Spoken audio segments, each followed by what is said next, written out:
Gijanaise, Gijanais, bonsoir.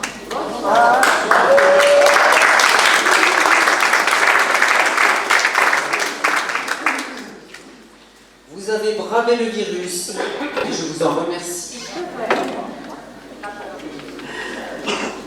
Bon, je vous remercie d'avoir répondu aussi nombreux à notre invitation.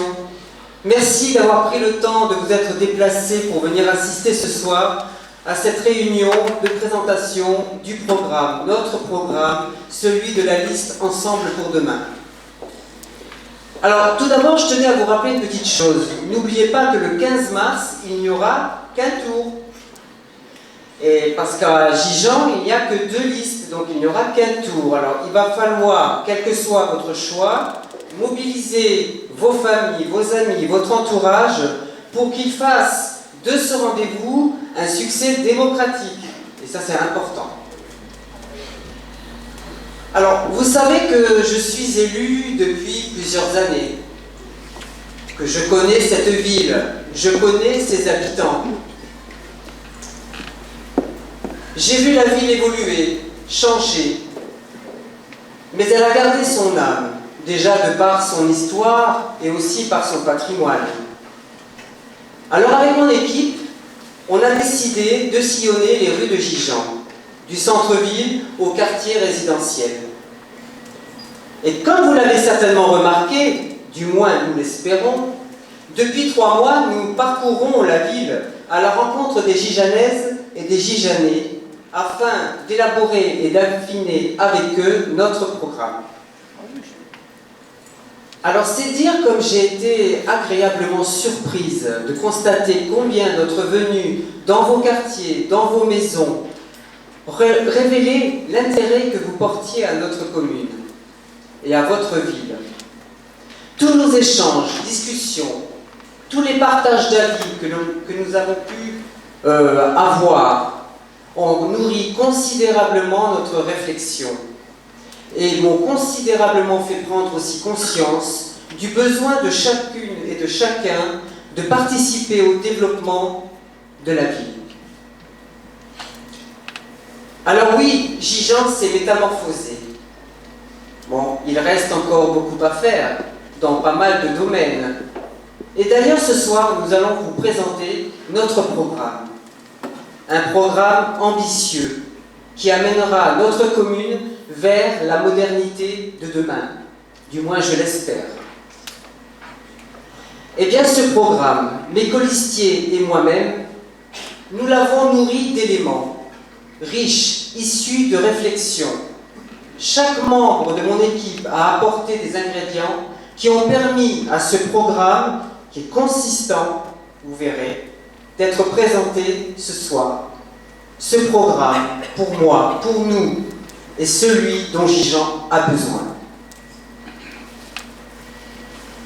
Je sais que vous êtes patients de découvrir notre programme, donc on va rentrer dans le vif du sujet, immédiatement.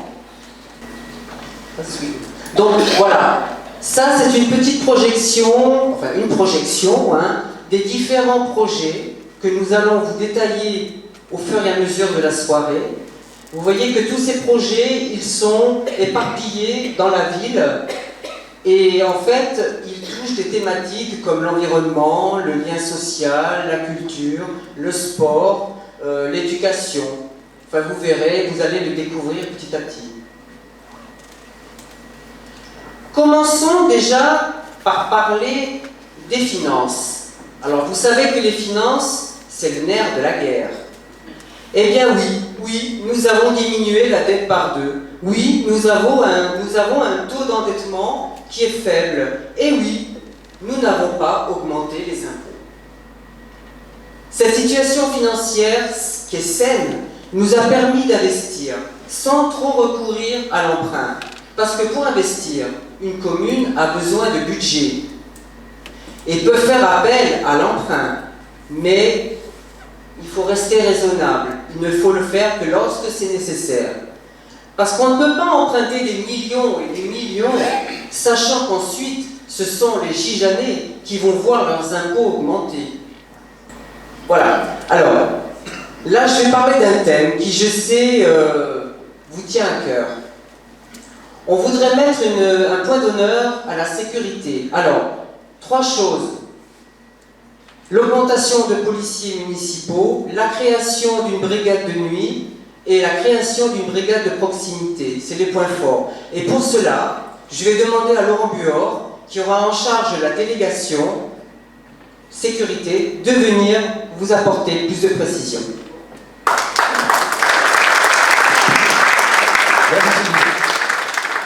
Bien, donc je vais me représenter pour ceux qui n'étaient pas là la dernière fois. Donc je suis Laurent Buor, je suis attaché territorial, donc directeur général adjoint au niveau de la fonction publique territoriale. Donc l'organisation mairie, je la connais bien, ça fait 25 ans que je travaille en tant que fonctionnaire territorial, en tant que catégorie A, et c'est pour ça justement donc, que je vais m'occuper sur le prochain mandat, puisque Sylvie me l'a confié, de la sécurité.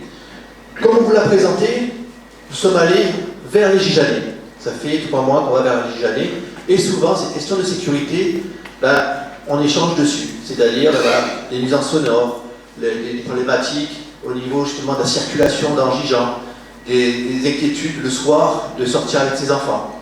Donc, on va continuer à renforcer tout le travail qui a été fait jusqu'alors, puisque comme on vous l'avait présenté à la dernière réunion, nous sommes déjà passés de 4 policiers municipaux à 6 qui vont prendre leur service au mois de juillet, un qui est de la police nationale et un qui va rentrer au niveau de la police municipale. Donc ces personnes-là vont venir renforcer la police déjà existante. Donc on va passer à 6 policiers municipaux et on a une personne qui est un ASVP. Pour le prochain mandat, donc Mme Travel, Sylvie s'engage à passer à 8 policiers municipaux et 2 ASVP pour justement assurer une meilleure sécurité de la ville, une meilleure sécurité des Gijanais. Et pour ça, pour assurer une sécurité, il faut du présentiel. C'est-à-dire qu'il faut être présent le matin, l'après-midi et le soir. Plus nous sommes présents, plus les personnes qui ont des mauvaises intentions se sentent dans une indélicatesse et quittent la commune.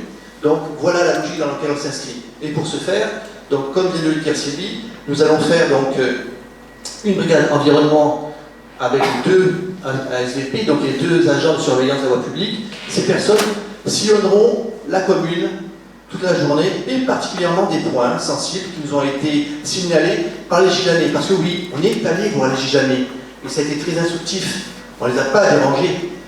Ils nous ont ouvert les portes et ils nous ont dit, là, Mme Pradel, M. Dior, ce point-là, ça serait bien qu'il y ait une présence un peu plus importante.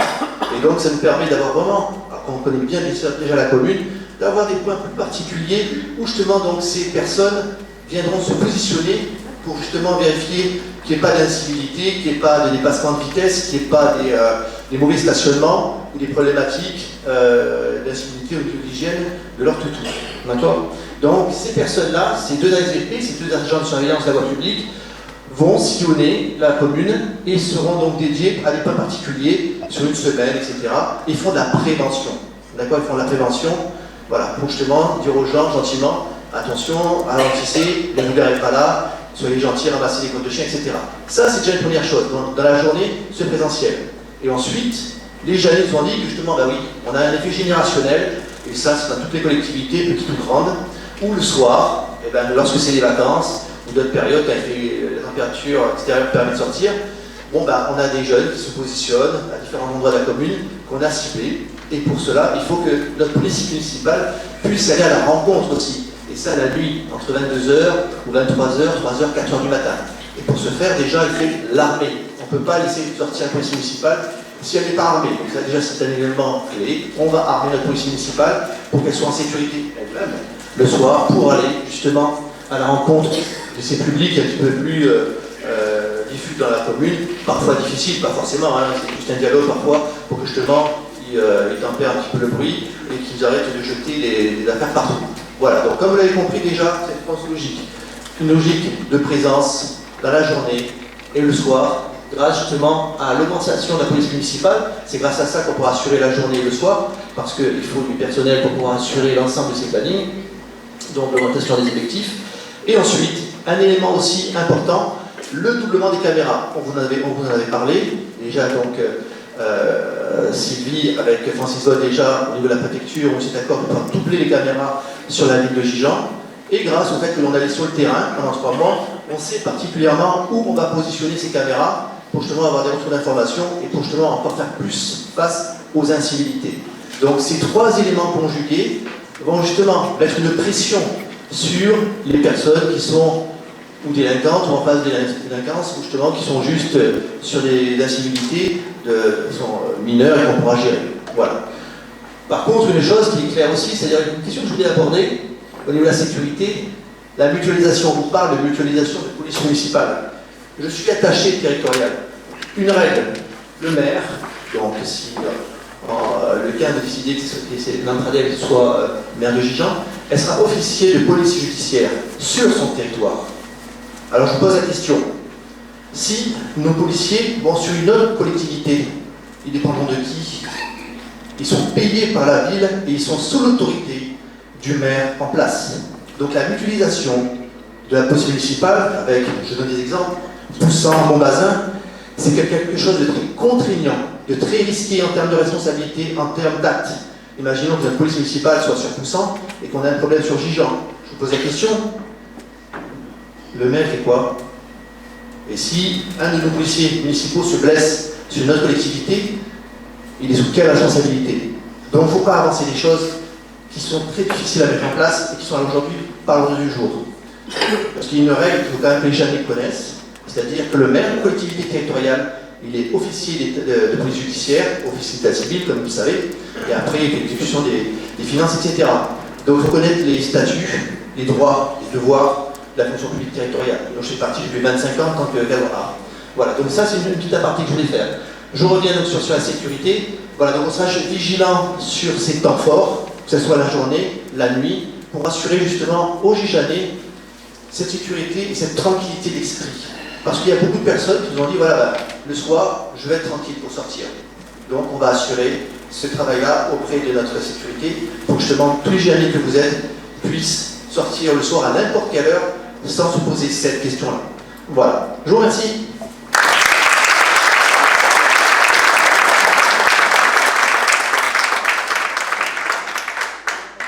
Merci Laurent.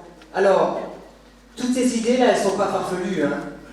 Si on vous les présente aujourd'hui, c'est parce qu'elles répondent à vos attentes, aux attentes des gens que l'on a rencontrés dans les rues, dans les quartiers, depuis 3 mois, on sillonne les rues. On met un point d'honneur à ça, parce que vraiment c'est une demande, ça répond à une demande. On va peut-être passer maintenant à un autre thème qui pour moi est indispensable et incontournable du bien vivre et du cadre de vie, et surtout un enjeu pour la planète. On va parler d'écologie, on va parler d'environnement et de transition énergétique, excusez-moi. Voilà, donc, mais parlons des grands projets. Alors, c'est vrai que les thèmes les plus importants dans notre programme au niveau de l'environnement, ça va être la création de poumons verts, ça va être la création d'aires de loisirs. Et je pense que, je crois qu'on a quelque chose qui est oublié, hein. Et les jardins partagés. Ah oui, ils sont là. Voilà, les jardins partagés. Alors, les jardins partagés, vous savez qu'actuellement, ils sont en cours de réalisation. Hein. Donc, il y aura 50 parcelles, entre 50 et 100 mètres carrés. Voilà, donc... mais pour cela, je vais peut-être demander à Pascal Larby de monter, et à Pascal Le aussi de monter sur scène.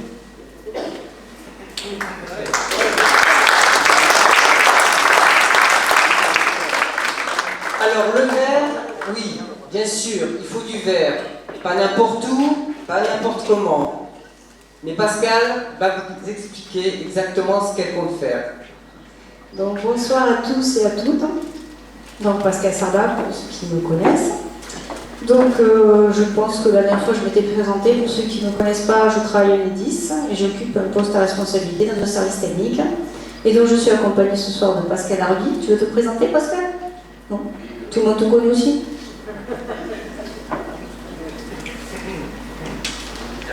Ça va? Ok. Donc dans ce nouveau mandat, Sylvie va me confier la responsabilité de la délégation du service technique. Donc ce soir, je vais vous parler de ce service, de ce que nous allons faire, les grandes lignes de notre projet dans cette délégation. Donc j'ai préparé ma présentation sur 3 grands axes. Dans un premier temps, on va parler de l'amélioration du cadre de vie, il faut bien le viser, de l'environnement, grosse partie. Ensuite, je vous parlerai du développement des énergies renouvelables, de la mobilité. Et dans un dernier point, je vous parlerai de tout ce qui est lié à la propreté, aux espaces, à l'entretien des espaces publics et à l'éclairage public. Donc tout d'abord, concernant l'environnement. Comme on l'avait évoqué la dernière fois, nous avons des grands projets. Nous avons 2 grands projets sur l'environnement. C'est la création d'un poumon vert sur le site de la Ringue, à côté des arènes, où on mettrait donc des arbres, une aire de pique-nique, un mini-golf et des jeux pour les enfants. Un lieu aussi où les seniors pourront se regrouper et on planterait, Pascal t'expliquera un petit peu ce qu'on fera derrière. Et le deuxième projet, c'est à côté du pump track. Là, on va essayer de développer un espace de détente également, avec des aires, plutôt des équipements de type fitness. Troisième point, on fera aussi des appels à projets sur des actions bien spécifiques, avec des primes et des récompenses sur tous les acteurs qui seront porteurs de projets écologiques. Ça peut être des particuliers, des individuels. Mais bon, je laisse la parole à Pascal, il va un peu expliquer tout ça. Tu as fini? Pour ma part, je vous reparlerai après. D'accord. Messieurs, dames, bonsoir. Pascal Hardy, conseiller municipal sortant. Donc effectivement, on est tous conscients que l'environnement, c'est large, c'est vaste, c'est un sujet redondant, important. L'environnement, c'est quoi? C'est tout ce qui nous entoure. C'est vague, l'environnement. C'est l'ensemble des éléments naturels et artificiels dans lesquels les êtres humains se trouvent. C'est un petit peu encore vague, mais moins. Mais là où je veux en venir, c'est que on va parler d'écologie. C'est l'écologie qui nous intéresse à tous. Sylvie Pradel, nous les élus qui serons en charge de cette délégation. Et l'écologie, c'est une racine grecque, ça vient du nom oikos, pardon, l'habitat, et logos, la science. C'est la science de l'habitat. Mais plus proche de nous, l'écologie, c'est la science qui étudie les milieux et les conditions dans lesquels vivent les êtres vivants et leur interaction avec leur environnement. D'où le terme environnement. Mais on a compris et on comprend tous que nous faisons partie d'une chaîne de vie qui s'appelle la biodiversité. Et cette biodiversité, elle a subi et elle subit encore des contraintes, des dérèglements qui nous amènent effectivement à proposer, c'est pas rien, hein, on parle du poumon vert, c'est pas par hasard. On est quand même au pied d'une gardiole déjà assez très boisée, mais on en a besoin dans nos villes, on a besoin de replacer les arbres dans la ville, et c'est pas anodin. Un arbre, c'est un filtre géant qui capte le CO2, il garde les atomes de carbone, il rejette les atomes d'oxygène, il va filtrer l'eau, il va retenir l'eau, il va empêcher l'érosion des sols, il va recréer un habitat pour les oiseaux qui sont en régression, les insectes, il va couper le vent. Là, c'est, on va dire, c'est l'avenir, c'est l'homme. Donc on a identifié effectivement pas mal de zones, le pump track, des zones ludiques qu'on va reboiser, des zones tampons. On parlait des jardins familiaux tout à l'heure, que je suis en train de finir. On a réservé toute une bande foncière qui va faire tampon entre nos jardins familiaux, les lotissements adjacents, où on pourra créer des petites zones boisées.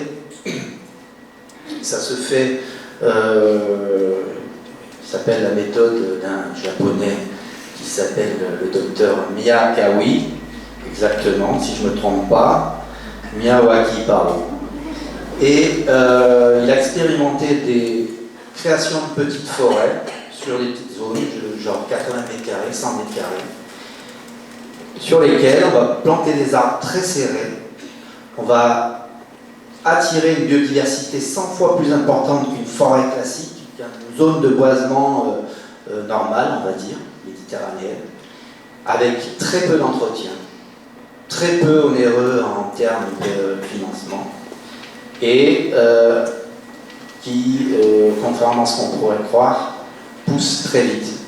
Donc c'est en place. 2 Nantais ont expérimenté à quelques kilomètres de Nantes. Ça marche très bien. Et on va le mettre en place sur Gijan.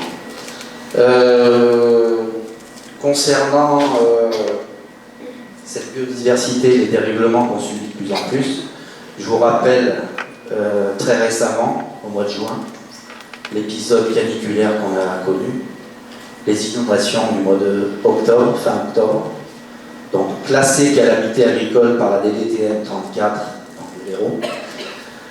La viticulture a souffert, l'aviculture a souffert, l'apiculture a souffert, les humains ont souffert, les pépiniéristes ont souffert, tout le monde a souffert de ce mois de juin et de ce mois d'octobre. C'est peut-être pas fini, donc je pense que si vous êtes là, vous êtes sensible à cette chaîne de vie dans laquelle nous sommes un maillon, faible ou fort, ça, c'est pas à moi de le dire, l'avenir nous le dira. Pour continuer concernant les actions, alors oui, j'en venais, on va en venir justement, effectivement, on va passer par la fête annuelle du jardinier. C'est pas comme ça au hasard pour faire la fête, non, non. La fête annuelle des jardiniers, on va la créer parce que la commune, depuis 2018, a respecté la loi qui impose aux communautés et aux collectivités de ne plus utiliser de produits chimiques. Cette loi, elle n'existe pas encore pour les particuliers.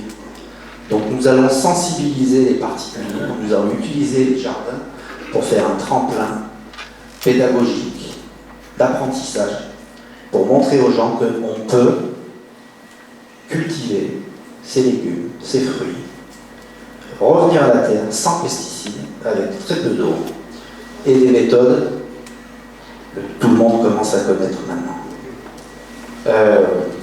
On veut mettre en place le compostage collectif et individuel, justement, pour qu'on commence à comprendre que moins jeter, surtout des matières organiques, mais les recycler dans des composteurs. Voilà.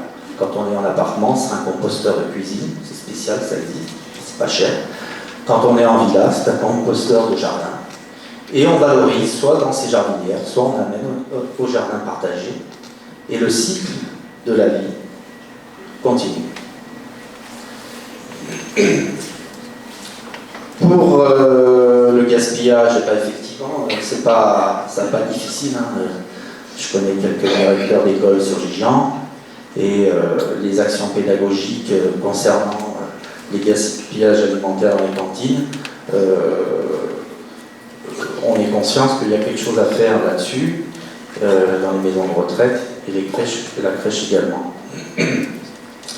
Par rapport au service technique et au broyage des déchets verts qui seront mis en place par la municipalité, effectivement, on va s'équiper d'un broyeur végétaux et on va proposer un service aux Gijanais qui seront intéressés.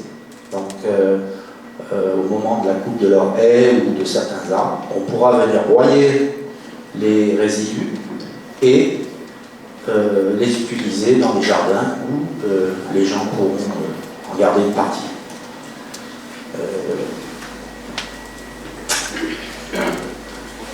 Donc ça, c'est des pratiques qu'on veut mettre en place. Il y a aussi, effectivement, on peut parler des pratiques environnementales collectives et particulières. Je vais commencer par celle des professionnels, donc au niveau collectif. Ça serait inciter les agriculteurs, les vignerons, les viticulteurs sur Gijan à passer en bio. On a Christophe Thibault qui l'a fait et ça marche très bien. Plutôt que de traiter, utiliser des pièges à phéromones pour tromper les insectes, les ravageurs, ça marche, c'est éprouvé. On perd un peu de production la première ou la deuxième année, mais c'est fiable. Donc on va inciter les professionnels à passer en bio et dans le même temps essayer d'attirer des jeunes pour faire de la culture bio sur Gijan. Il y a une chose importante aussi qui est à signaler et que personne, je pense, ne s'est aperçu parce que ça s'est fait avec le temps. Ça s'est fait progressivement. Les bocages dans les campagnes ont disparu. Alors il y a des départements, comme dans la Sarthe, avec l'aide de la Chambre d'agriculture, sont aperçus que si on recrée des bocages autour de champs, de parcelles agricoles, avec des plantations de haies et de quelques arbres qui n'existent plus, genre amandiers, chênes verts, chênes lièges, des arbres qui ont été coupés pour faire de la place aux mètres carrés agricoles, on lutte contre l'érosion des sols, on favorise l'habitat des oiseaux, on recrée un écosystème, une biodiversité qu'on ne détruit pas, évidemment, si on ne balance pas les produits chimiques. On est d'accord. Le zéro phyto, j'en ai parlé tout à l'heure. Alors, effectivement, ça nous conduit sur un triptyque important et qui va vous plaire à tout le monde, hein, parce que de toute façon, l'environnement, l'écologie, ça nous concerne. Le triptyque qu'il faut mettre en avant, mettre en exergue, c'est embellir, reverdir, rafraîchir. Quand on a 45 degrés à l'ombre en juin, je pense qu'on va s'en rappeler quelque temps de ce mois de juin 2019. Et remettre du vert dans les villes, reperméabiliser les sols pour éviter qu'on ait des épisodes sévenols fréquents qui nous inondent les pluviaux en 2 temps 3 mouvements, c'est du concret, ce sont des actions qu'on va réaliser partout où on peut. On va commencer d'ailleurs par nos deux cours de récréation dans la future école, 500 mètres carrés par 2 de cours de récréation. Je peux vous dire qu'on va éviter de mettre du béton, on va éviter de mettre de l'enrobé, et on va plutôt végétaliser les sols, comme ça se fait beaucoup. Hein. On a un pépiniériste qui est reconnu en dehors de la région, hein, Philippi, à Metz, qui a des solutions, qui nous apporte des solutions pertinentes en la matière. Nous allons signer une charte de zéro plastique concernant toutes les organisations des fêtes de la commune, à l'image de la signature récente que Sylvie Pradel a fait avec l'Observatoire du bassin de Thau, qui est une association qui a pas loin d'une dizaine d'années, qui est reconnue sur le secteur, qui a des compétences sur l'agriculture, l'assainissement, les milieux naturels, les grands projets éco avec leurs impacts urbanistiques. Donc, Sylvie Pradel a signé avec cet observatoire. Tout ça pour vous dire que Gijan, je vous laisse lire, Gijan est prêt à vous accompagner les habitants dans la transition écologique. D'accord. Donc la transition écologique, on en a conscience, tout le monde en a conscience, tout le monde l'attend, et il faut que ça devienne une réalité. Je vais conclure. Non, je vais peut-être parler un peu des balcons fleuris. Hein. Les balcons fleuris, c'est pas mal. On va relancer le concours des balcons fleuris. On va effectivement encourager les réfections de façade avec une aide assez conséquente quand même. Et effectivement, si on peut préserver nos territoires agricoles et forestiers existants tout en continuant les plantations, on ne va pas s'en plaindre.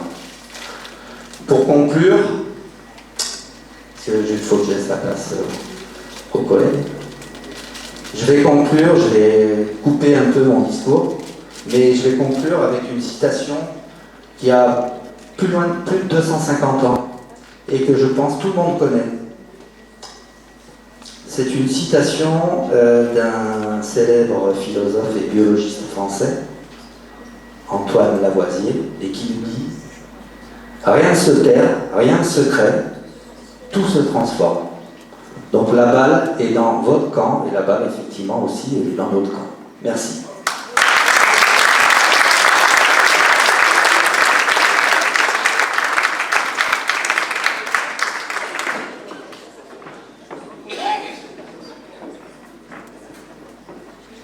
Donc je reprends la main. Je ne vais pas répéter tout ce qu'a dit un petit peu Pascal. Oui, pour l'environnement, donc on va relancer les balcons fleuris, comme il a dit, avec des récompenses. On va également renouveler les aides aux façades qu'on faisait à 40%. Mais nous allons également, ce que tu n'as pas trop évoqué, Pascal, c'est le permis de végétaliser. Le permis de végétaliser, c'est une action qu'on va mener dans ce nouveau mandat. En fait, on fournira des jardinières et des essences. Et les citoyens, les Gijanais, donc, s'engageront à entretenir cet espace végétalisé. C'est un souhait qu'on devrait avoir dans ce nouveau projet. Zéro phyto, on en a échangé. Hein. On s'engage à continuer dans cette démarche hein, pour l'entretien des éclairages publics. Les espaces verts, excusez-moi.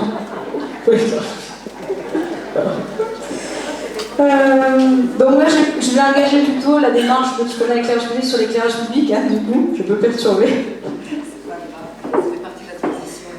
Ouais, dans les éclairages publics, on va continuer à renouveler les éclairages publics hein, pour économiser de l'énergie et bien sûr éclairer un peu plus vos rues. Là, en promenant dans les quartiers, on s'est bien rendu compte qu'il y avait des éclairages publics à renouveler. Hein. On en est conscient. On avait engagé avec Francis Vaux déjà sur le renouvellement hein, chaque année. On va continuer, donc rassurez-vous. On va rajouter par contre une ronde de nuit pour détecter donc, les pannes des éclairages. Parce qu'on s'est bien rendu compte que c'était difficile au quotidien de savoir où c'était en panne. Donc ça, on va le mettre en place. Et puis, on va passer également à la partie... Parce que là, je ne vais pas redire un petit peu ce que dit Pascal. Donc, ensuite, je vais vous parler de tout ce qui est mobilité et énergie renouvelable. Alors, énergie renouvelable, sur ce pavé, nous allons continuer à vouloir installer des panneaux solaires sur les bâtiments. On avait essayé, ça a échoué, on va renouveler cette volonté-là. On voudrait vraiment mettre des panneaux solaires sur par exemple les sports ou d'autres bâtiments pour éventuellement permettre l'autoconsommation d'autres équipements qu'on a dans la commune. On va s'équiper également de véhicules hybrides. C'est une volonté que nous avons dans ce projet. Pour tout ce qui est propreté, services techniques, là aussi nous avons des ambitions. On souhaite encourager, toujours soulager les services techniques, hein, c'est important, les écouter, dynamiser.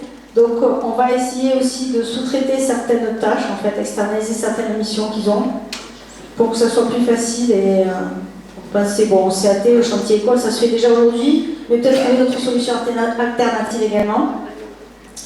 On souhaite également créer des boîtes génériques de réception de mails pour traiter plus rapidement les demandes techniques. On voudrait créer également une permanence technique en mairie mensuelle pour réceptionner et recevoir les habitants. Et dès le début du mandat, bien sûr, ce qu'on fera, c'est qu'on va acheter du matériel supplémentaire. Ça, j'y tiens parce que au quotidien, on se rend compte que les associations, les écoles, en période de festivité, c'est difficile de leur fournir, et puis il y a des va-et-vient. Bon, c'est vrai que ça, c'est un projet qu'on voudrait mener dans ce mandat. Pour ce qui est les pistes cyclables, la mobilité. Alors, quand on dit la mobilité, c'est la piste cyclable. Il y a d'autres choses, mais la piste cyclable. Alors, la piste cyclable, ça fait 6 ans qu'on y travaille. Et celle de Gijan à Valaruc, elle est engagée, mais elle est réelle. Quoi.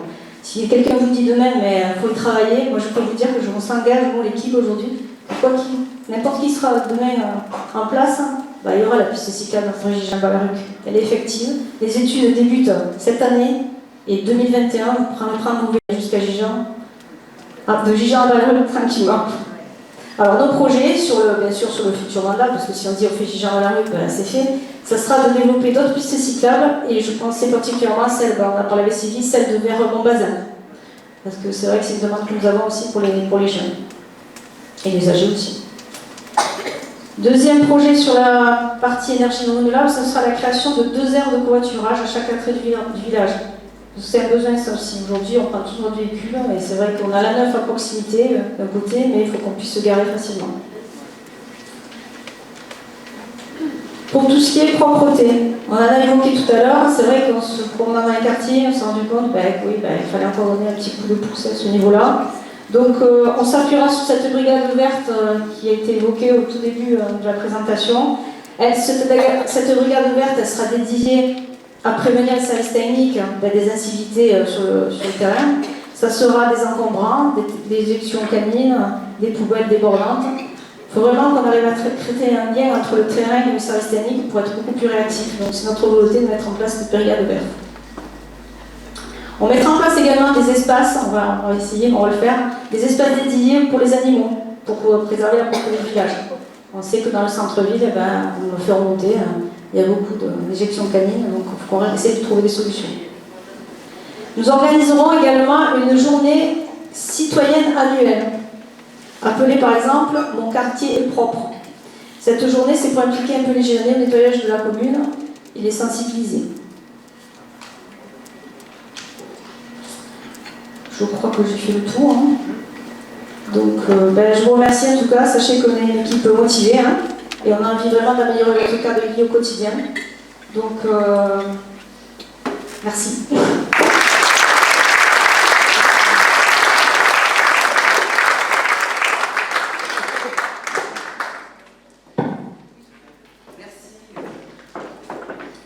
Merci Pascal et merci Pascaleux. Alors vous constatez, nous avons des passionnés dans l'équipe. Des passionnés, des professionnels, des gens qui, qui connaissent, qui savent de quoi ils parlent en tout cas. Et puis vous remarquerez une chose aussi, c'est que on veut absolument vous rendre actrice et acteur de la commune. On veut vous faire pédaler, jardiner, nettoyer, voilà. Donc, et c'est important quand même de participer à la vie de sa commune. Parce que nous, on en a envie. On s'engage, mais on s'engagera avec vous.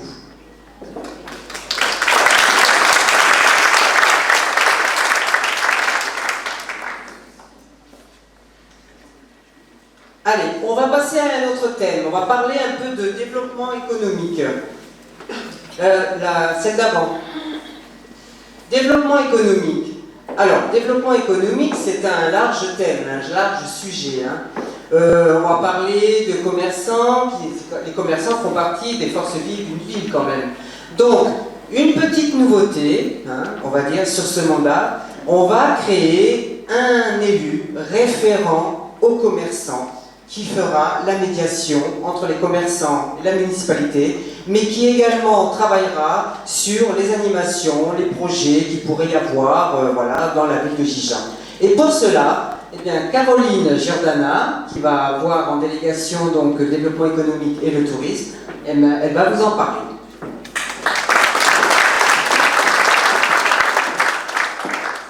Bonsoir à toutes et à tous. Effectivement, donc je vais m'occuper dans le cadre de cette délégation, si nous sommes élus, du développement économique, de l'emploi et du tourisme. C'est un domaine que je connais bien puisque ça fait partie de mes fonctions depuis presque 30 ans maintenant, puisque je travaille dans une entreprise qui travaille dans le domaine du développement économique et de l'emploi. Alors on part fort de deux constats quand même sur ce territoire. À la fois, nous avons besoin de répondre aux besoins économiques en matière d'emploi du territoire et de développement, puisqu'en fait, on est quand même dans une zone dynamique. On a l'impression toujours que le Sud est très porteur de taux de chômage, c'est vrai.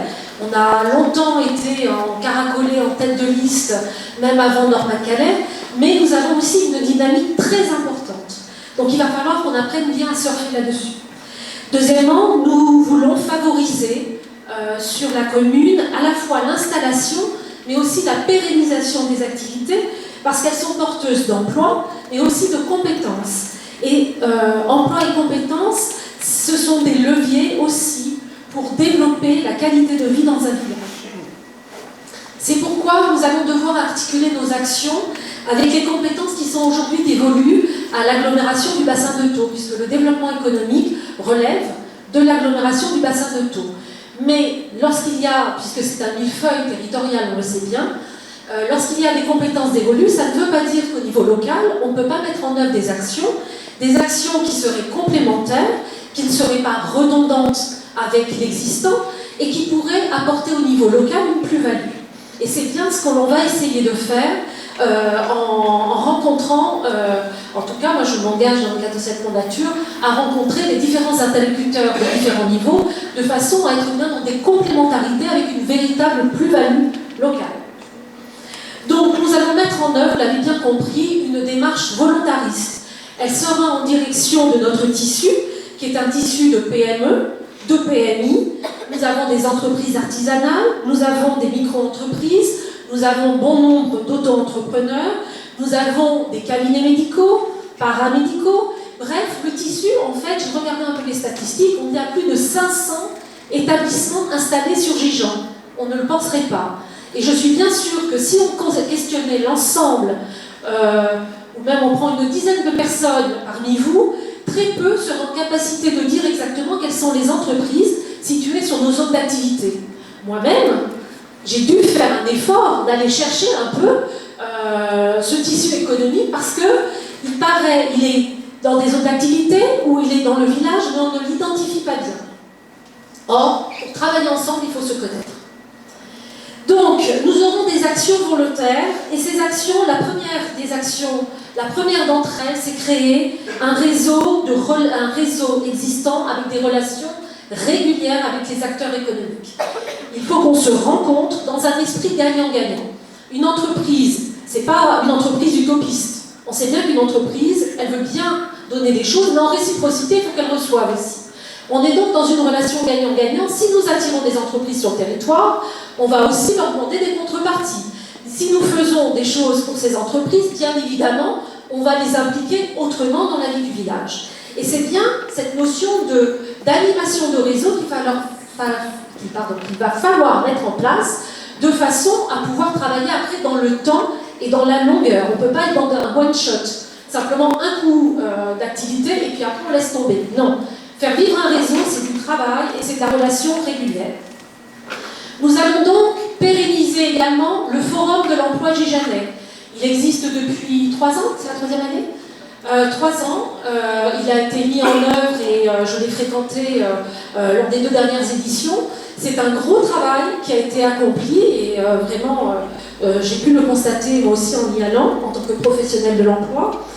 Ce forum de l'emploi va être pérennisé, il sera complété, certainement pas au cours de la première année, mais à compter de la 2e année, d'un forum saisonnier. On ne peut pas, dans un territoire où il y a une saisonnalité, sans s'intéresser aux besoins de main-d'œuvre saisonniers. Donc, on va créer quelque chose qui sera complémentaire, qui servira à la fois aux jeunes et aux moins jeunes, en activité saisonnière, sur un territoire très fortement marqué, comme je vous le disais, par la saisonnalité. Nous initierons par ailleurs des conventions partenariales avec les entreprises. Ça veut dire quoi ? Bien se connaître, travailler ensemble, se rencontrer, ça permet, comme je vous le disais, de nouer des liens, et du coup, dans le donnant-donnant, essayer de trouver des moyens, des leviers pour l'insertion économique, l'insertion professionnelle des Gijanais. Et ça veut dire, derrière, on le traduit par convention partenariale. Une convention partenariale, c'est la possibilité, par exemple, d'aller tester ses compétences dans une entreprise. C'est la possibilité, par exemple, d'aller découvrir un secteur, d'aller découvrir des métiers. Alors, on a sur le territoire des demandeurs d'emploi inscrits. Sur notre commune, nous en avons. Nous avons besoin de les évaluer. Tout ne sera pas sur Gijan, mais au moins les entreprises gijanaises, on pourrait les impliquer dans cette sphère, cette roue vertueuse, qui consiste à dire, si je connais les demandeurs d'emploi de Gijan, je peux les évaluer, et peut-être que parmi eux, il va y en avoir qui vont correspondre à mes besoins. Et peut-être pas mon besoin immédiat, mais peut-être mon besoin à moyen terme ou à long terme. Et ça, il faut véritablement qu'on enclenche cette dynamique, parce qu'on a la ressource pour le faire, et je suis sûre qu'en rencontrant régulièrement les acteurs économiques, on saura le faire. Nous proposerons également aux entreprises locales une journée porte ouverte. Porte ouverte, c'est le Gijanais, demandeur d'emploi ou pas, d'aller à la découverte des entreprises qui sont installées sur notre territoire. On a par exemple une grosse entreprise d'agroalimentaire qui est installée ici. Il y a des métiers spécifiques, c'est une façon de travailler. La découverte, on a sur le territoire français ce qu'on appelle la semaine de l'industrie. On va découvrir les métiers dans le domaine industriel.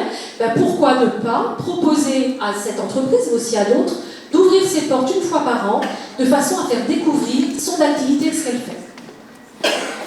Par ailleurs, plus proche, je dirais, de notre quotidien à tous, les marchés. Alors aujourd'hui, c'est le marché.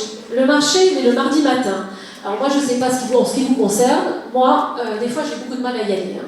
Il n'y a guère que les jours où je bosse chez moi, où je peux m'extirper et aller le mardi matin au marché, rencontrer les commerçants et faire mes courses.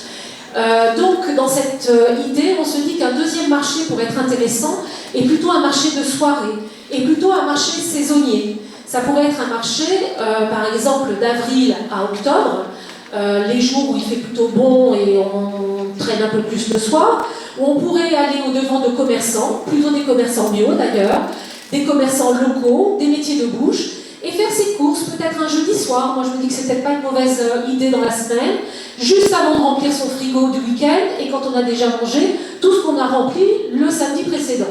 Donc voilà, on réfléchit en tout cas à cette idée, mais l'idée que le marché puisse être accessible de l'ensemble des Gijanais à des temps différents selon leurs occupations, ça me semble être une bonne idée également. En tout cas, nous l'avons retenu comme étant une bonne idée. Nous allons aussi impliquer les acteurs économiques du territoire, vous l'avez compris, dans la dynamique économique, mais aussi ne pas les laisser à côté des manifestations qui se font dans la ville. Si on fait des challenges ou des prix au balcon fleuri, ben, l'entreprise aussi elle va concourir, peut-être dans un concours particulier, entreprise de zone d'activité ou commerce de proximité. Elles ne seront pas mises à l'écart des manifestations, ça peut être aussi des challenges sportifs, on va en parler peut-être tout à l'heure. Elles ne seront pas mises à l'écart parce que vivre ensemble, c'est travailler ensemble, c'est réaliser des activités ensemble, et c'est ça qui donne du sens et la notion de communauté dans une ville. Ensuite, il y a beaucoup de choses à vous dire, mais en quelques points, je vais essayer pas d'être trop long non plus, mais communiquer sur notre vie économique au sein du village, c'est indispensable. Comme je vous le disais, on ne travaille bien que si on se connaît bien, et on ne peut identifier les leviers d'un territoire que si on connaît. Donc on va consacrer de façon régulière dans le journal Gijanais une page qui sera dédiée à l'actualité économique du village, et un portrait, très certainement, un portrait de chef d'entreprise, de façon à ce que vous connaissiez également les acteurs économiques. Ça fait partie de notre culture commune, notre culture de village, de ville, pas de village, de ville. Voilà, vous l'aurez compris, donc en grande ligne, quelles sont les ambitions au cours de cette mandature pour le développement économique. C'est un programme qui est ambitieux, ça nécessite énormément de travail, parce que dit comme ça, on ne se rend pas compte que derrière, il y a beaucoup de choses à faire. En partant des acquis, parce qu'il ne s'agit pas de balayer d'un revers de la main ce qui a déjà été fait. On a de bons points d'ancrage et on va les travailler dans le temps.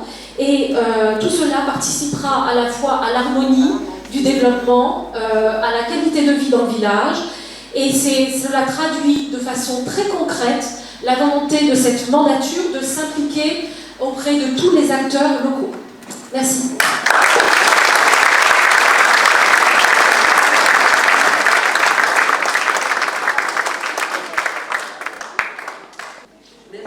Merci Caroline. Alors vous voyez, sur Gijan, nous avons des ressources, beaucoup de ressources, pas toujours identifiées, pas toujours connues. Mais du coup, c'est vrai que mettre une personne donc, à cette délégation, une personne qui va s'en occuper, qui va prendre ça en main, en charge, et qui va redonner de la dynamique à l'ensemble des professionnels qui existent sur Gijan, ben voilà, ça peut que créer du lien, des connexions. C'est vrai que le forum de l'emploi, là, il fonctionne très très bien. La première année, on avait à peine une cinquantaine d'entreprises. Déjà, la première année, c'est pas mal. La deuxième année, on en avait pratiquement 10 de plus. Et c'est vrai qu'il rencontre vraiment un succès énorme. En plus, il y a des entreprises, un petit peu de tout le secteur, de tout le bassin qui viennent.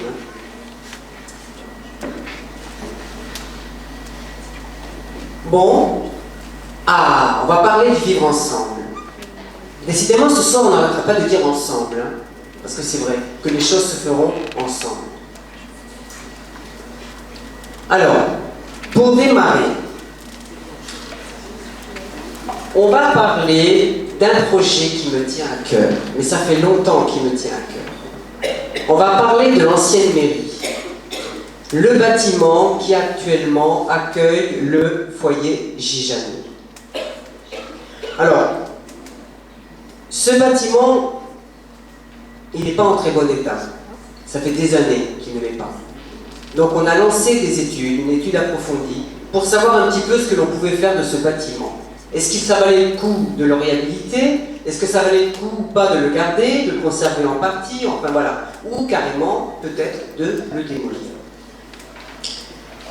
Mais écoutez, au vu du coût engendré par la réhabilitation, plus d'1 million d'euros, il me semble que la démolition peut être plus pertinente. Alors bien entendu, si on démolissait, on permettrait aux Gijanais, au foyer Gijanais, d'aller s'installer dans un autre local pour pouvoir travailler. Au senior, pardon. Oui, c'est vrai. Parce qu'il y a le foyer Gijanais et les seniors Gijanais. Bon, remarquez, il y a des connexions entre eux. Merci, Marité. Donc, les seniors Gijanais, c'est vrai. Donc, nous ferons le choix de la démolition. Les seniors seront accueillis ailleurs pour pouvoir continuer leurs activités. Et qu'en ferons-nous alors de cet endroit? Eh bien, nous créerons un espace de convivialité. Un espace modernisé, moderne et adapté aux normes environnementales. Ça me semble important. On va aller de plus en plus vers ces normes-là, de toute façon. Et puis, si on veut faire des économies d'énergie, on a vraiment tout intérêt à le faire. Un endroit qui accueillerait d'un côté les seniors Gijanais, ils auraient un nouveau local, et de l'autre côté, une bibliothèque, ludothèque, très attendue, je sais, par les familles et par l'ensemble de la population.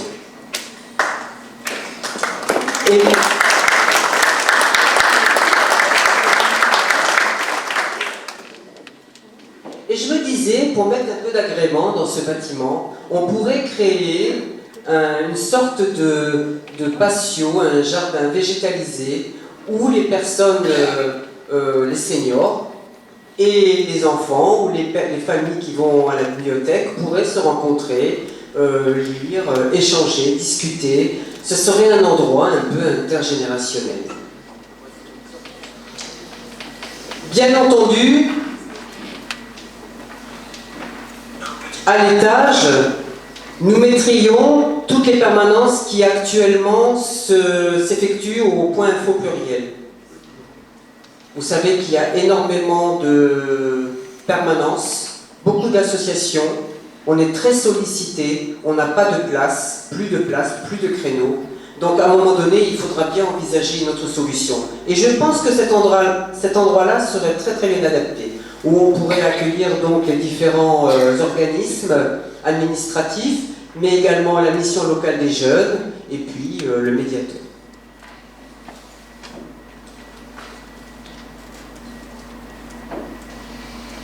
Alors, je vais demander à Ghislaine Guéraud de venir nous parler des nouveautés.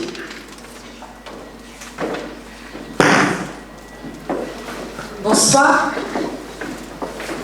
Eh bien, pour les nouveautés, il y aura déjà un transport.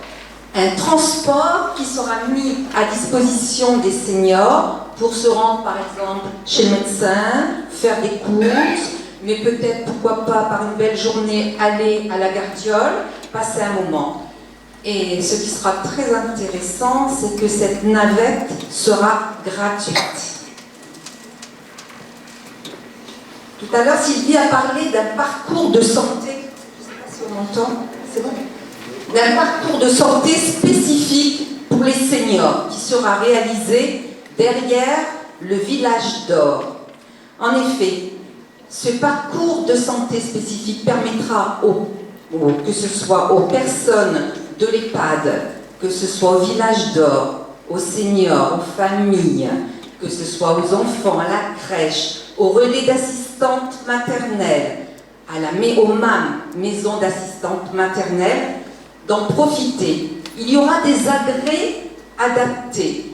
Qu'est-ce que c'est qu'un agrès? Un agrès, c'est un matériel sportif.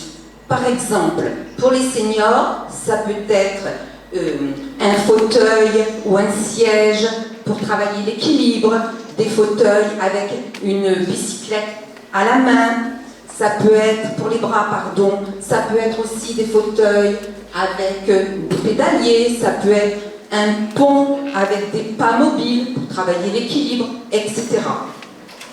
Donc, ce sera un lieu qui sera intergénérationnel, un lieu de rencontre, mais aussi un lieu d'échange. Ce qui est important, ce qu'il faut bien comprendre, c'est que toutes les générations s'apportent quelque chose, qu'il y ait cette réciprocité. Il y aura aussi la reconduction de la journée intergénérationnelle.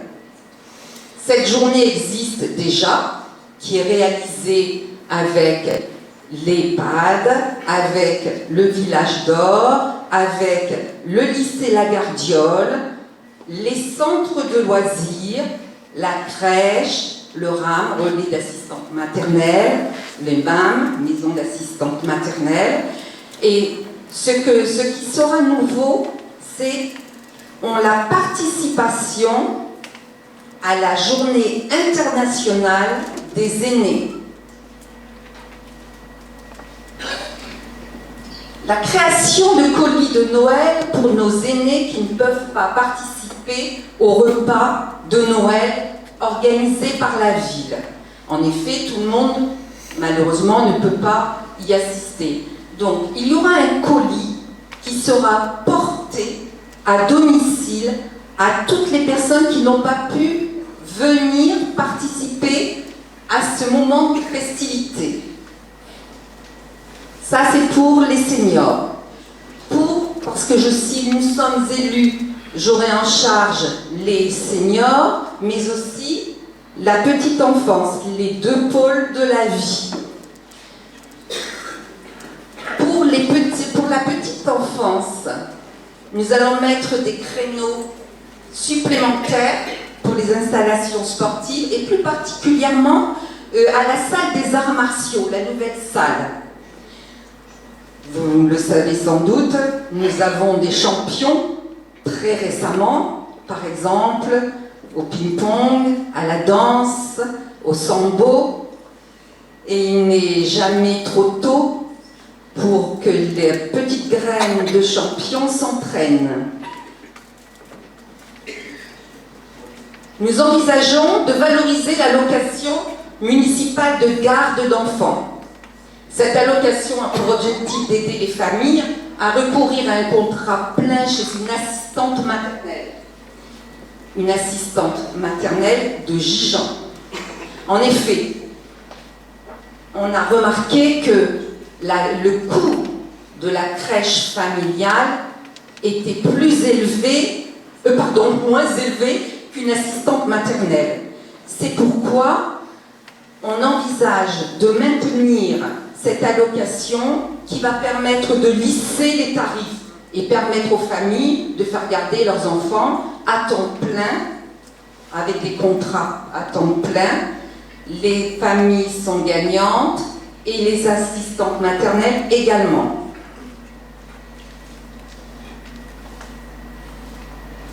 Je crois que je vais rajouter quelque chose que nous avions envisagé.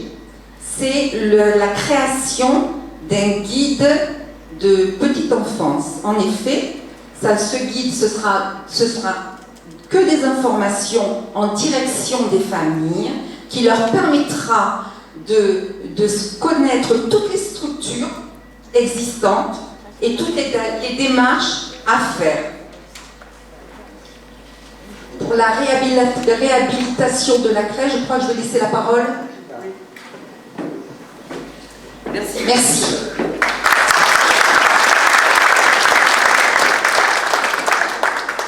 Merci beaucoup, Ghislaine. Bon, réhabilitation de la crèche. Alors qu'on soit clair là-dessus. Elle ne sera pas réhabilitée pour la bonne raison qu'elle est en train d'être réhabilitée.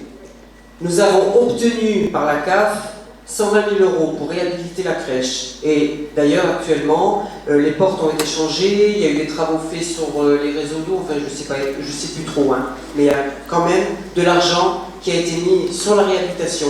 Donc elle va être terminée sur la prochaine mandature, on la poursuivra, mais elle est déjà engagée. Hein. Voilà. Les affaires scolaires. Alors, avant de faire monter ma chère colistière Sandrine Solaire sur les affaires scolaires, je vais parler donc de l'école Laurent Palestin. Alors, projet phare, cette école. Projet phare initié par le maire actuel, Francis Vogt. Important. Donc, cette école qui ouvrira ses portes en 2021 aura 8 classes. Il faut savoir que ce bâtiment, il a obtenu donc le niveau d'or. Il a été récompensé donc, pour son énergie positive, grâce au fait que c'est un bâtiment à énergie positive. Et son ouverture, donc je l'ai dit tout à l'heure, ce sera en 2021. Voilà. J'aimerais que Sandrine vienne me rejoindre et vienne nous parler un peu plus à fond des affaires scolaires.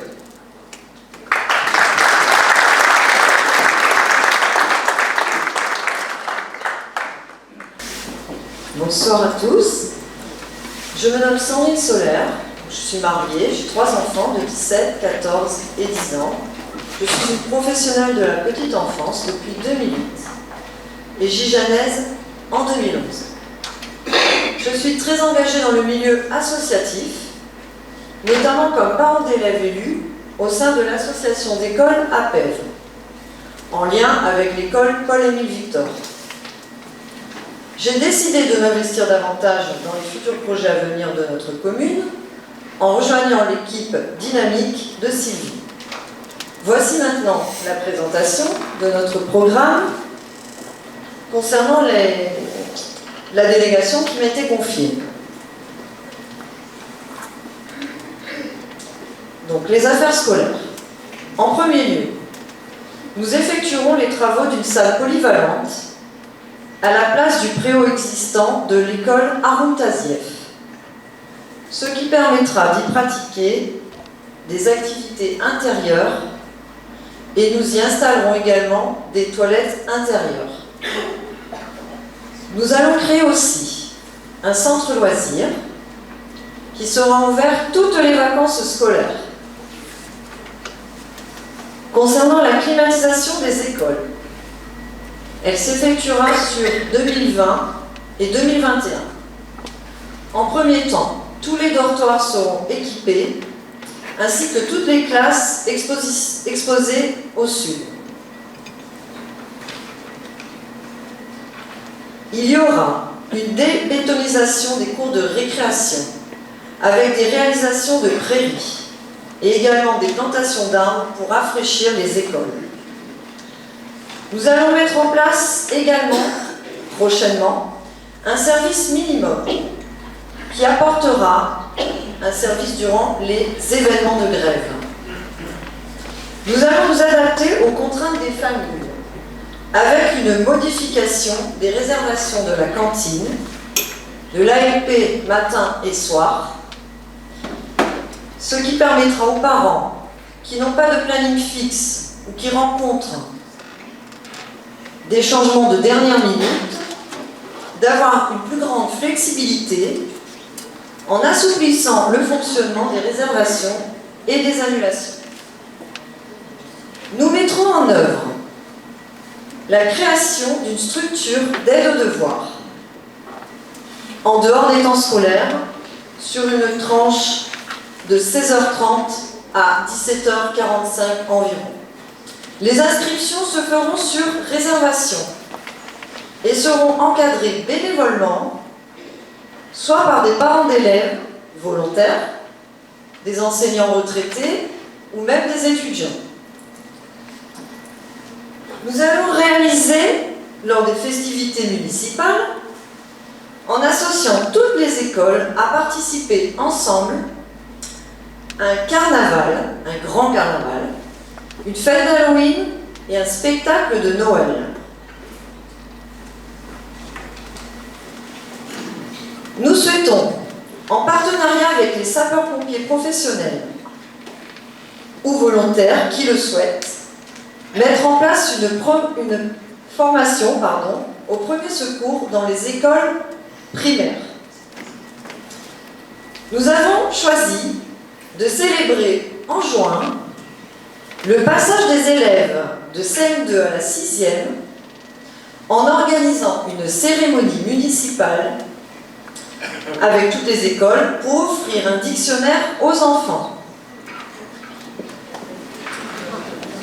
Nous allons également optimiser davantage la sécurité des élèves de l'école Paul-Émile Victor avec la présence d'un agent de police municipale qui sera donc présent au feu existant de la RD 613 lors des entrées et des sorties scolaires. Nous organiserons des olympiades avec les écoles en partenariat avec les associations sportives. Pour conclure, nous donnerons à chaque école un terrain potager afin de favoriser l'apprentissage du jardinage. Ainsi, les enfants verront l'évolution du produit bio sorti donc de terre jusqu'à leurs assiettes. Au travers de ces propos, vous pouvez dès à présent vérifier notre dynamisme et notre volonté d'une politique ambitieuse et concrète pour l'enfance, l'éducation et la scolarité de nos petites Gijanaises et de nos petits Gijanais. Merci de votre attention.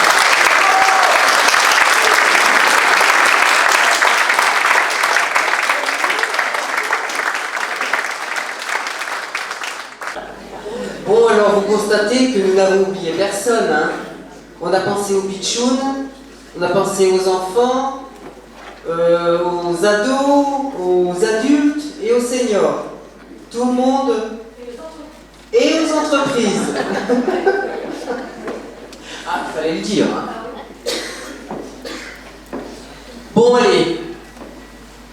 On va passer maintenant, on va parler un peu de notre jeunesse et du sport.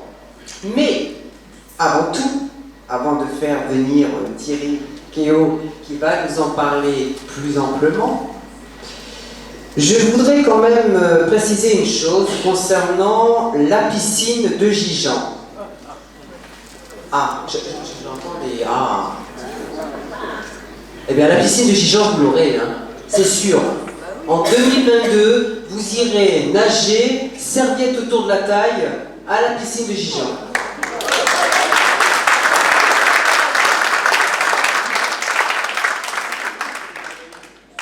Alors, il ne va pas sans dire que pour avoir cette piscine, hein, croyez-moi, ça a demandé des années de négociation. Hein. Ça ne se fait pas du jour au lendemain. Hein. Et je peux vous dire une chose, c'est qu'une piscine, ça ne se fait pas en 3 mois. Donc, si aujourd'hui je vous promettais une piscine, au mois de juin, vous ne l'auriez pas, croyez-moi. Donc, la piscine a demandé des années de négociation. C'est de la compétence de l'agglo. C'est Francis Vogt, ici présent, donc qui est le maire actuel, qui est aussi vice-président à l'agglo, qui a su négocier avec l'agglo pour que la piscine se fasse à Gijan, parce qu'elle a failli se faire ailleurs. Mais on s'est battu pour ça, il s'est battu pour ça. Et on aura donc la piscine en 2022. Vous savez, le marché est signé depuis le 9 janvier. On peut vous montrer une notification, il n'y a pas de souci. Hein. Il est signé depuis le 9 janvier. Et donc, entre un projet, une idée, un concept qui demande des études, du travail, de réflexion, des marchés, etc., quoi, pour réaliser cette piscine, eh ben, à un moment donné, voilà, ça prend des années. Et là, ça a pris vraiment beaucoup d'années.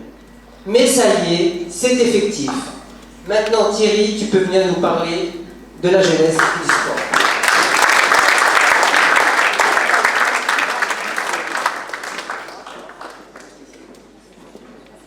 Oui, merci Sylvie.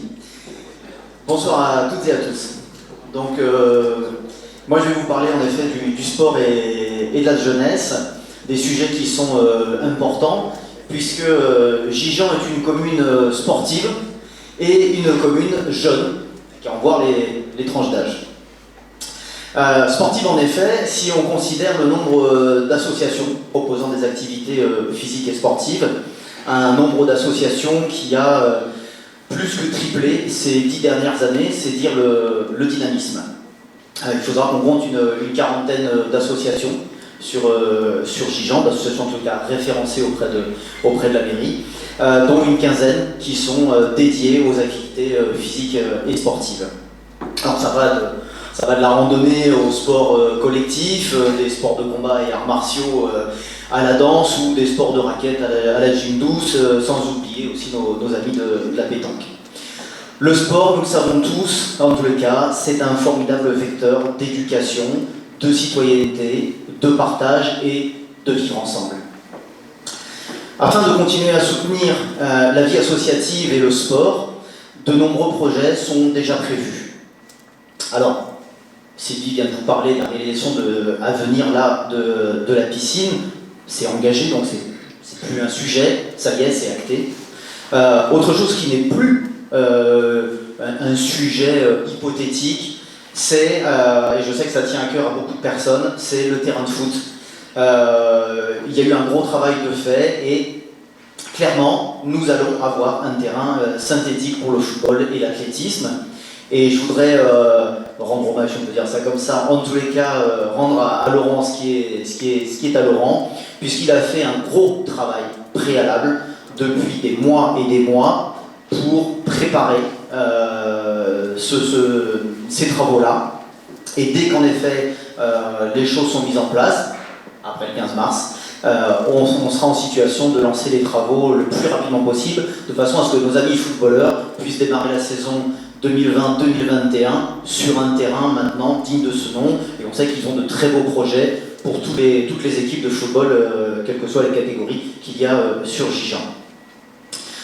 Nous avons également prévu la réalisation de 2 paddles qui permettront à tous les Gijanais, à nos enfants, aux CLSH, aux écoles, de venir pratiquer une activité tennistique qui est ludique et qui est peu onéreuse.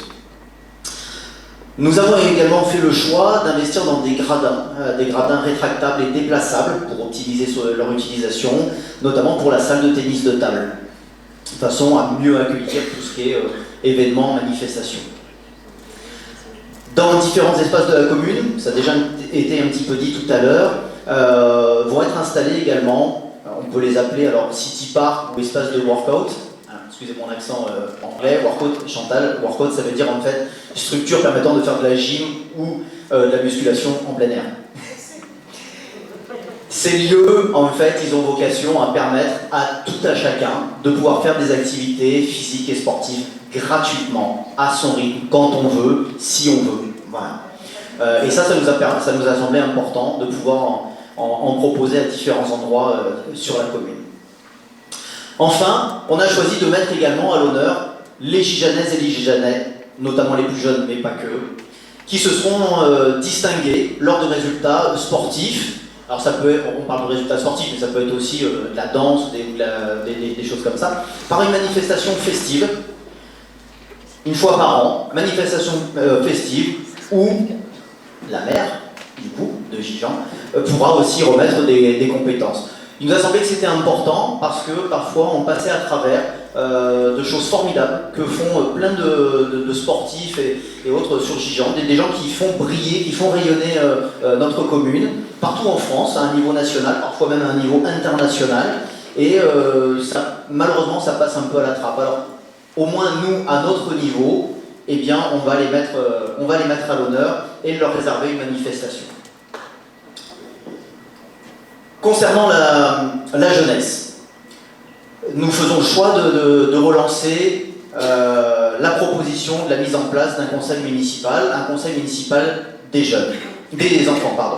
Pourquoi un conseil municipal des enfants? Parce que pour nous, c'est dès le plus jeune âge, que se fait l'éducation au vivre ensemble, l'échange, cet apprentissage-là, du débat et de ce qui fait la vie démocratique finalement et la vie citoyenne. Nous soutiendrons, et mes amis l'ont dit tout à l'heure, les actions intergénérationnelles entre enfants, ados, seniors. Nous allons également soutenir pour relancer les voyages à vocation humanitaire, comme ça s'est fait précédemment pour l'espace ado, avec là des recherches de partenaires pour la réalisation de ces projets-là. Nous allons également rechercher un jumelage au niveau européen, parce que oui, pour nos plus jeunes, c'est important de découvrir que le monde est ouvert. Il faut savoir aller à la rencontre des autres. Et les plus près, ce sont d'autres communes en Europe. Avec les associations volontaires, ça a été dit tout à l'heure, donc on mettra également en place des olympiades et également, pour faire le lien avec le sport de tout à l'heure, une journée de découverte et ce qu'on appelle de sport pour tous. Voilà. Sport pour tous, quelle que soit sa situation, son âge, sa capacité physique ou pas, la possibilité, en lien avec les associations, de pouvoir venir découvrir les activités physiques et sportives. Enfin, nous proposerons également pour les 18-25 ans des missions de volontaires service civique. Les missions de volontaires service civique, ça permet de s'engager dans des missions d'intérêt général au sein d'une collectivité, parfois aussi d'associations. Notamment, nous, ce qui nous intéresse, c'est d'accueillir dans les domaines de l'éducation, de l'environnement et de la solidarité. Comme vous le voyez là aussi, dans le sport et la jeunesse, comme dans les autres thèmes que vous avez déjà entendus dans notre programme, nous proposons donc des projets ambitieux, mais réalistes et budgétés, qui font la promotion du mieux vivre ensemble. Merci de votre attention.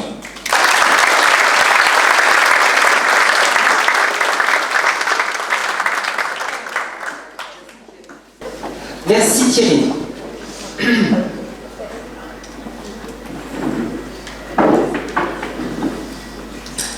Allez, pour la dernière thématique, on va parler donc de culture et festivités. Vous savez que la culture, c'est la vitrine d'une ville, d'une commune. Et pour cela, je vais demander à Gaëlle Fallery de monter et de venir nous en parler.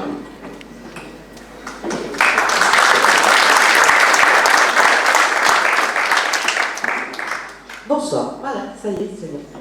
Bonsoir, alors voilà, je crois que c'est après Sylvie clôturera, mais je crois que je suis la dernière à monter là pour vous raconter une histoire. Pendant ce mandat actuel, j'ai occupé les fonctions d'élu délégué à la culture et avec Sylvie Pradel et toute l'équipe, on a décidé d'associer dans une seule et même délégation la culture et les festivités. Donc pour ce prochain mandat que j'espère vous nous confierez, je travaillerai à réfléchir sur les rendez-vous culturels et les rendez-vous festifs. Donc j'ai pu déjà peut-être dire des petits mots en ce sens, mais je vais quand même juste dire que à mes yeux, se cultiver, se divertir, se réjouir, échanger, avoir un avis, c'est cultiver son humanité. Alors, je pense que c'est effectivement un sujet important. Mais je sais, par expérience, parce que ça a été mon métier pendant 10 ans et puis pendant ces 6 dernières années, l'organisation d'un rendez-vous, qu'il soit festif ou culturel, implique de nombreux acteurs et la commune en premier lieu, car elle emporte la responsabilité à différents niveaux. Ben oui, parce qu'il faut un lieu qui soit sécurisé, et puis un lieu dans lequel on puisse se sentir en sécurité, où il y ait aussi le respect de la tranquillité des gens qui habitent aux alentours, et puis une logistique administrative et technique considérable.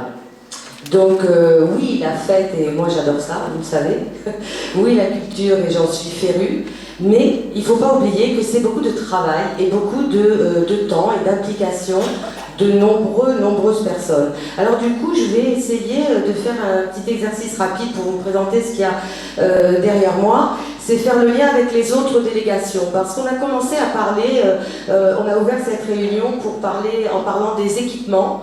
Eh bien oui, nous avons décidé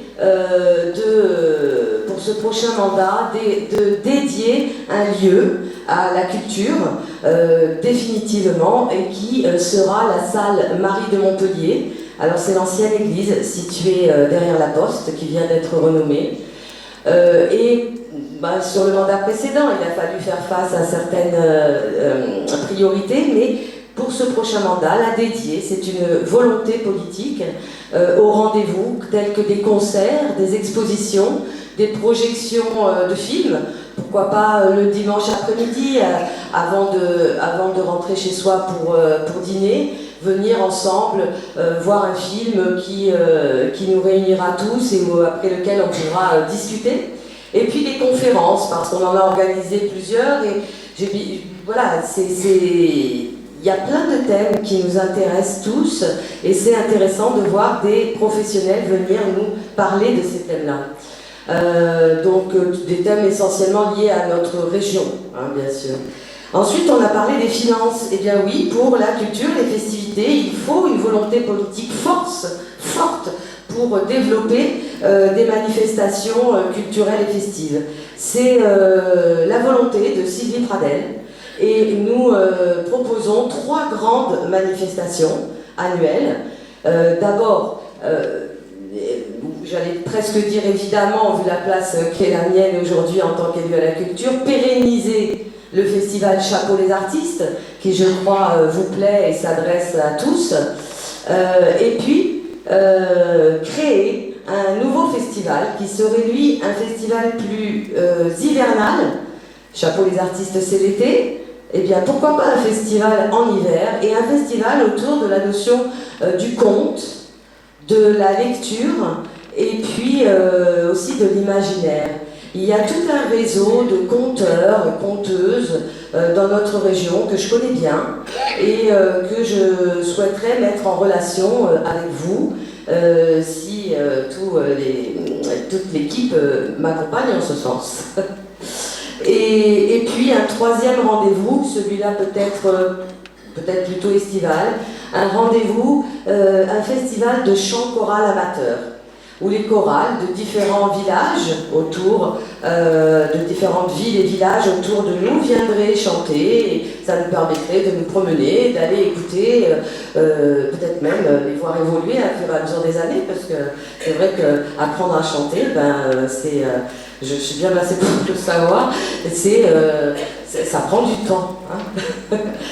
Ensuite, on a parlé, dans le déroulé de cette soirée, de sécurité. Eh bien oui, la culture et les festivités, ça implique une notion de sécurité. On ne peut pas faire fi de toutes ces difficultés qui entourent notre ville, notre pays. Et on voit aujourd'hui que, confronté à une difficulté qui est de l'ordre de l'épidémie et de l'ordre de la pandémie, c'est ces rendez-vous-là qui se trouvent les toucher en premier. Hein. Donc oui, bien sûr, toujours une notion de sécurité. On a parlé ensuite de l'environnement, et bien pourquoi pas essayer de donner à tous ces rendez-vous festifs et culturels une notion d'éco-événement.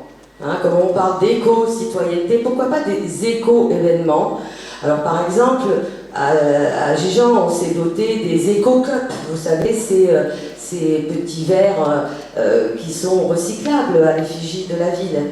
Donc réfléchir à peut-être utiliser à chaque fois qu'il est question qu'on se réunisse ensemble, eh bien, des matériels qu'on peut réutiliser et qu'on n'a pas besoin de jeter. Donc voilà pour la partie environnement. Ensuite, on a parlé du vivre ensemble, de l'enfance, de la jeunesse et du sport, donc des habitants. Et là, évidemment, c'est mettre en avant la notion d'intergénérationnel, favoriser la curiosité, la convivialité. Et là, c'est travailler fatalement sur des rendez-vous festifs avec les associations et les écoles, comme ça a pu déjà être dit, autour de rendez-vous sur la culture plus traditionnelle, mais aussi des rendez-vous festifs innovants. Et donc redonner peut-être une place à certains rendez-vous qu'on a dû, par la force des choses, abandonner ces dernières années, mais donner de la place aux fêtes occitanes qui commencent quand même à se développer sur Gijan, avec la fête de la Saint-Vincent aussi, qui nous appartient à tous, avec le carnaval comme ça a été dit, mais la fête de la musique aussi, la fête de la musique. On aime la musique et on a envie de la voir retentir dans nos rues, bien sûr, à ces époques estivales. Et puis, bien sûr, comme ça a été dit, la fête votive, travailler bien sûr autour de ces moments-là qu'on attend, les estivales, Halloween, des promenades à vélo, et comme on a déjà pu faire avec Pascal Sarda, et merci à elle. Et puis un dernier mot pour dire que, et je crois que c'est quand même aussi comme ça que Sylvie Pradel a commencé cette soirée, l'importance de situer Gijan sur un territoire et de développer le partenariat avec ce territoire. Parce que c'est vrai que c'est agréable et c'est bon de venir voir les choses jusqu'à nous, mais on peut amener à Gijan, on ne peut pas tout amener en bas de chaque porte. Et c'est bien aussi peut-être d'aller explorer d'autres lieux, d'autres voisins, ce qui se passe chez les voisins.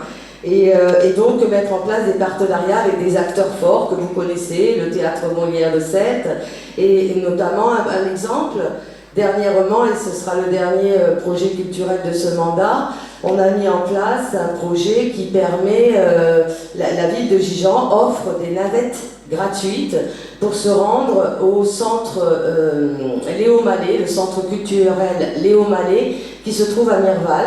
Donc c'est en fait juste à côté de chez nous. C'est une très belle salle de spectacle avec un programme qui propose des très beaux spectacles professionnels. On ne pourra pas les accueillir, nous ici on n'a pas cette salle-là, mais on peut vous accompagner, on peut aller se promener chez les voisins.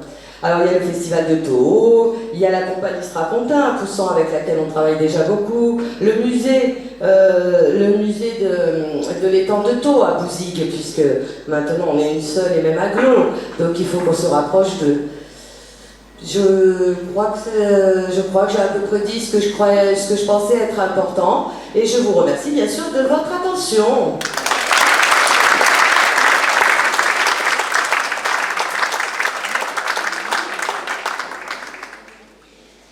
Alors vous voyez, hein, un programme ambitieux quand même. Hein. Alors, bien sûr, je vais conclure quand même en vous disant une chose qui pour moi est très importante. On ne vend pas de rêve. Souvent la patience et la persévérance sont de mise pour réaliser des projets d'action publique. Nous avons alimenté notre programme à partir de notre expérience en tant qu'élus, professionnels, mais aussi au gré de nos sensibilités et de notre savoir-faire. Nous sommes partis de l'existant pour pouvoir construire l'avenir, car on ne peut pas construire de château en Espagne sans connaissance de la situation financière d'une commune, sans connaître son urbanisme, sans connaître sa configuration, sans connaître ses habitants, voilà, et sans connaître également les partenaires avec lesquels on va travailler. Il faut avoir une vision globale du développement d'une ville, une vision globale de comment développer la ville, de quelle manière on va la développer de manière intelligente et réfléchie, tout en conservant l'identité de la ville. C'est tout à fait possible. Modernité et culture vont de pair. Et je vous propose, moi, d'aller vers un nouvel art de vivre.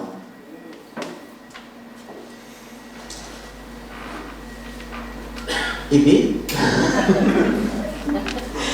Bon, ce que je vais faire maintenant, parce que quand même, je ne travaille pas toute seule, hein, vous l'avez bien compris, j'ai toute une équipe ici de personnes qui sont prêtes à s'investir, à s'engager auprès de moi, et toujours pour vous, parce qu'ensemble, pour demain, bien sûr. Alors donc, je vais appeler l'ensemble de mon équipe à monter sur scène. S'il vous plaît.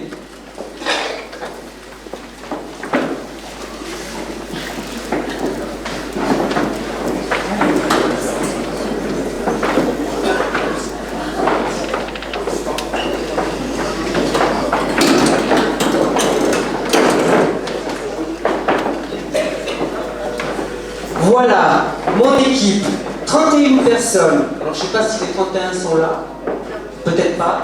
31 personnes prêtes à travailler pour vous, avec vous.